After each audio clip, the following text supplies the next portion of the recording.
R Patil ಮಾತನಾಡ್ತಿದ್ದಾರೆ. ನಮ್ಮನ್ನೆಲ್ಲ ಅಗಲಿ ಹೋಗಿದ್ದಾರೆ. ನಾನು ವಿದ್ಯಾರ್ಥಿ ಜೀವನದಿಂದ ಅವರನ್ನು ಬಹಳ ಹತ್ತಿರದಿಂದ ಬಲ್ಲೆ. ಎಡಪಂಥೀಯ ವಿಚಾರದ ಪ್ರಭಾವ ಒಳಗಾಗಿ ಅವರು ರಾಜಕಾರಣಕ್ಕೆ ಬಂದು ತದನಂತರ ಶ್ರೀಮತಿ ಇಂದಿರಾ ಗಾಂಧಿಯವರ ಒಂದು ಹೊಸ ರಾಜಕಾರಣದಲ್ಲಿ ಪ್ರವೇಶ ಮಾಡಿ ಇಡೀ ನಮ್ಮ ಕಲಬುರಗಿ ಜಿಲ್ಲೆಯ ಜನರ ಮನಸ್ಸನ್ನು ಗೆದ್ದು ಮತ್ತು ಬಡವರ ಬಗ್ಗೆ, ಹಳ್ಳಿಗಾಡಿನ ಜನರ ಬಗ್ಗೆ ಅಪಾರವಾದಂಥ ಒಂದು ಪ್ರೀತಿ ವಿಶ್ವಾಸವನ್ನು ಹೊಂದಿ ಇವತ್ತು ರಾಜ್ಯಕ್ಕೆ ಸೇವೆಯನ್ನು ಮಾಡಿ ಅವರು ಅಗಲಿ ಹೋಗಿದ್ದಾರೆ.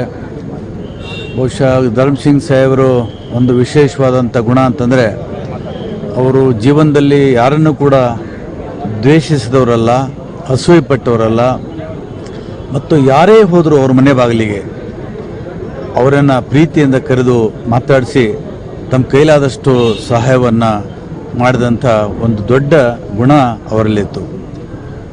ಅಂಥ ಒಬ್ಬ ಧೀಮಂತ ನಾಯಕ ಇವತ್ತು ನಮ್ಮ ಹೈದರಾಬಾದ್ ಕರ್ನಾಟಕ ಭಾಗಕ್ಕೆ ದೊಡ್ಡ ಅವರು ನಿಧನದಿಂದ ಹಾನಿಯಾಗಿದೆ ಮತ್ತು ತುಂಬಲಾರದಂಥ ನಷ್ಟ ಆಗಿದೆ.